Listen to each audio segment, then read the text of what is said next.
What a year it has been, huh?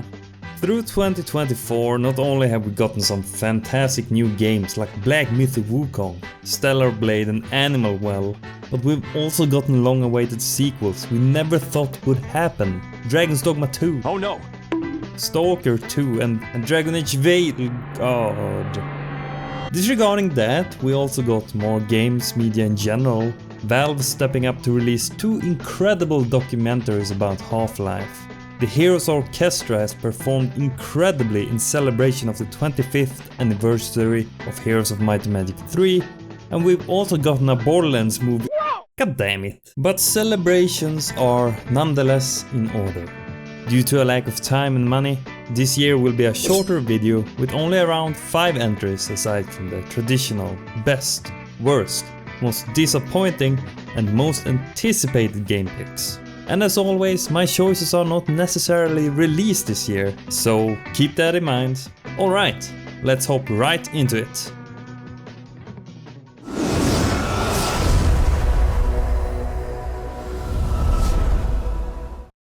In the sea of the many absolute travesties released during this year, it's hard to pick the biggest loser. The first quadruple-A disaster a la Ubisoft, Life is Strange from Wish, and even the $400 million tutorial on how to not make a video game, with added pretentious first-time developers. All of these are perfectly qualified for this spot, and Concord would have easily taken the prize of the worst game this year, that is until they refunded purchases and off the game. Unfortunately though, I believe Suicide Squad killed the Justice League to be the biggest stain on the industry this year. Taking a well-established franchise and what we feared was Kevin Conroy's last role, just taking a massive dump on the entire legacy, losing $200 million in the process and laying off a huge part of the workforce too. I just cannot wrap my head around how you can succeed being that incompetent. At least Concord was a new IP. Holy fuck, dude. We need to stop supporting these malicious, only profit-driven game creators and publishers if we want good, passionate video games in the future.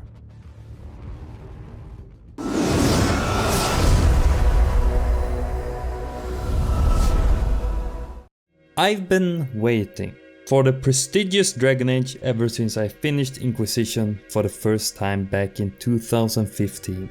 I was optimistically hopeful that it would not only live up to my and many others' expectations, but also surpass them. But reality set in, and man, sometimes reality is disappointing. As more came to light, I grew increasingly hesitant to even buy the game.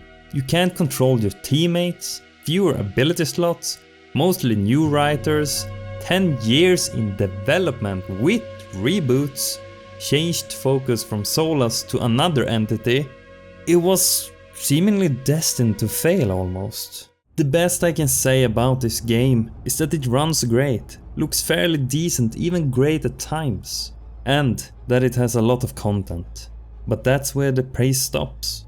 This is no longer reminiscent even of Dragon Age. Someone simply trying to replicate the greatness of its past. I say that we let the age of the dragon pass forever.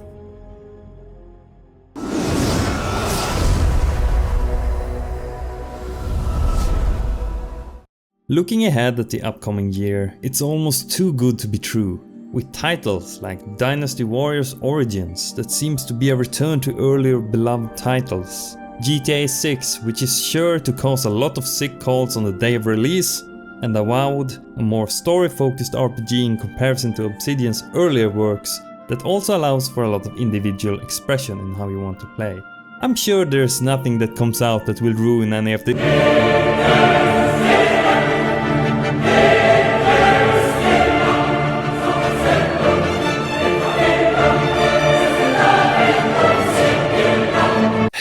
Can't be too hopeful.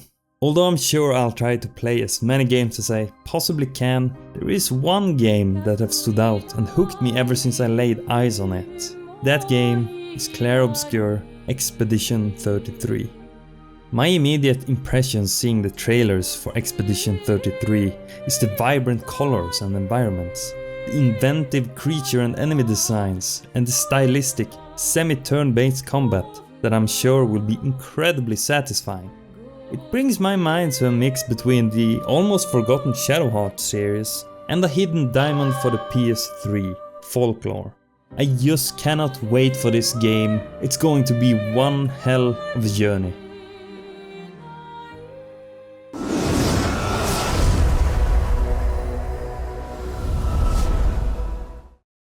There are a few games that have left a lasting impression on me throughout my 30 years on this earth.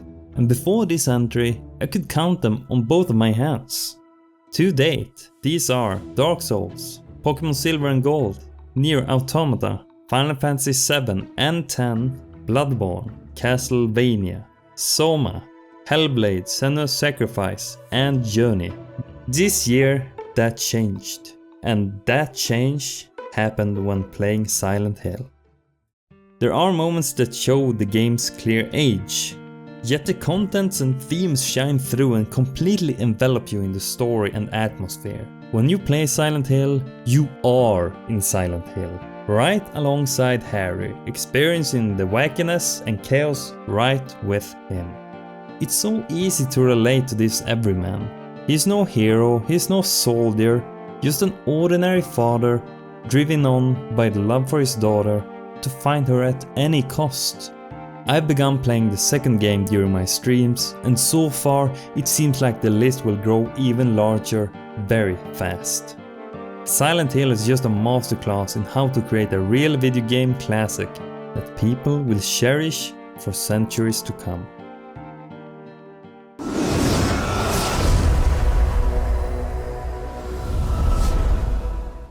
I like challenging games, that much I know. Amidst the frustrations and swears, there is satisfaction. My younger years being characterized by the brutality of losing your units in Fire Emblem 7, trying to complete Crash Bandicoot 2, or watching the credits roll on Heavenly Sword. Sometimes you want to relax, simply playing an enjoyable game, and sometimes you want to give in to your centuries-old urges and begin dungeon crawling. Darkest Dungeon 2 is a massive game. I played the first game for many hours, and I've played the second game almost as much. The huge shift in gameplay style and mechanics took me by surprise at first, but after some struggle I started to learn the ins and outs of the Darkest Dungeon. And when I did, it was very hard to leave. Grim odds, overwhelming foes and the potential of death is a triangle that makes the game work so well. And when I play it, I find that my hours waste away as fast as the characters I bring along with me.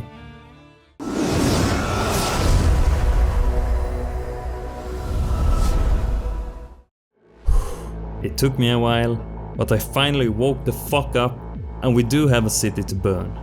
Cyberpunk, when it released, was a steaming pile of doo-doo, but I, being the astute individual that I am, waited for the most opportune moment to venture into Night City, which was when a friend of mine gifted me the game and the DLC.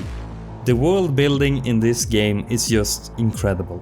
A lot of ground to cover and explore, being a law-abiding citizen or being an absolute menace to society.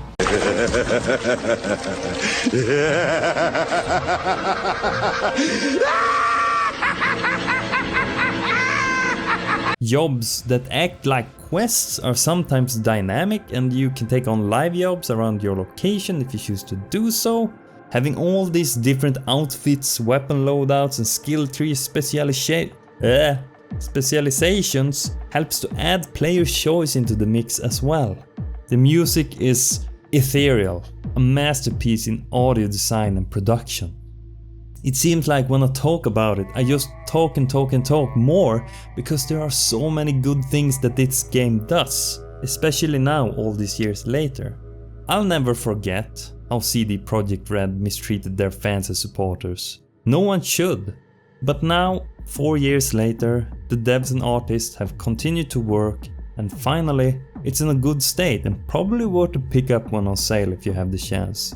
But never do this again, guys. This really burned a lot of supporters, and this should be the last time you ever do stuff like this.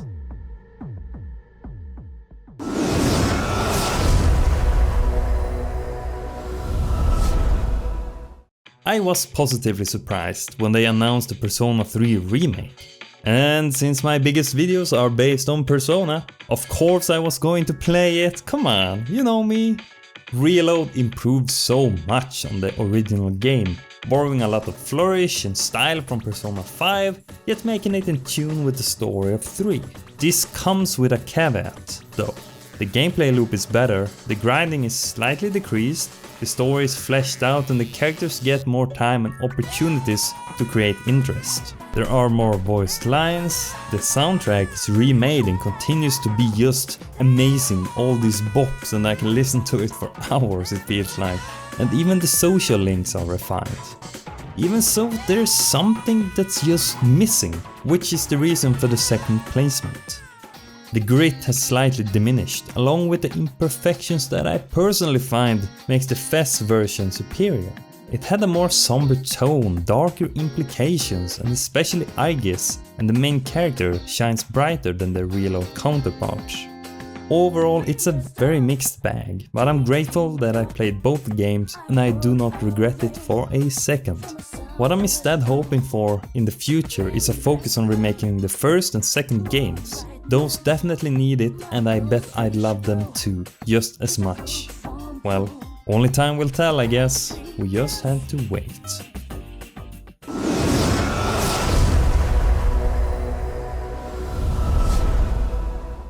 And speaking of waiting, I have waited for a long time for the #1 game this year. And admittedly, I might be mildly plagued by the infamous rose-tinted glasses. Yet I also found myself playing this game for hours upon end, days just wasting away as I slowly and progressively became more and more engrossed into this world.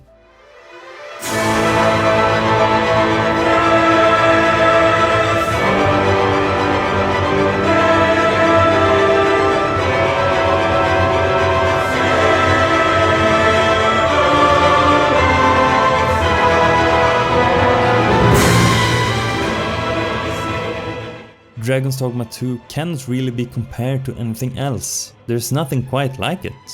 The combat is incredible and among the top 3 strongest points in the game. The customization for both skills and classes are fun and pairs with other classes' skills as well. While the equipment customization is so much fun and where many hours of my gameplay was spent, including the way above average character creator that has a lot to offer. Building your team from 4 vocations to create the optimal quartet can be extremely satisfying, especially when you can either find pawns in the wild or search for them through rift zones, even from among your friends' pawns. They can even feel like real companions at times, and they enrich your travels through the beautiful game world, either by giving you tips, random conversations, or talking about rumors surrounding the places you traverse. Places which are varied and rich with lore and world building, even hiding secrets you may come across. There are drawbacks though, that tend to sour the experience from time to time. Abysmal performance on release, sometimes the pawns can be stupid or even die by themselves. A very low enemy variety, low number of equipable skills, barely passable story, and a really shit endgame. And while all this sounds bad, I haven't even touched upon even a quarter of what I want to speak about with this game. There are so many aspects that I like and that really brings the game to life. The entire package was a joy from start to almost finish, filled with cinematic battles and wonderful vistas. Dragon's Dogma 2 isn't the best game ever made, nor is it the best RPG, yet it brings something unique to the table. And again shows where I want the future of action RPGs to go. And it is by all means and by every measure an unforgettable game. So that's it. Overall, I found 2024 to be a fun and memorable year. A lot of new experiences and memories while reliving some of the highs from 2023 too. I played way fewer games, spent more time outside and started going to the gym too, which my shoulders eternally thank me for. There's a lot of personal growth involved as well.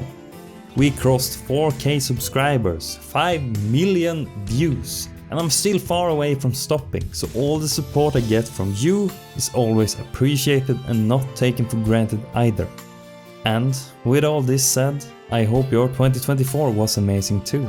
So I leave you with these words. Have a happy new year, and I'll be seeing you once again in 2025 to bring you another playthrough, review, game recommendation, or a simple goofy vlog. Who knows what 2025 will offer us. I wish you guys all the best. Thank you so much for watching, and until next time, have a good one, okay? Cheers!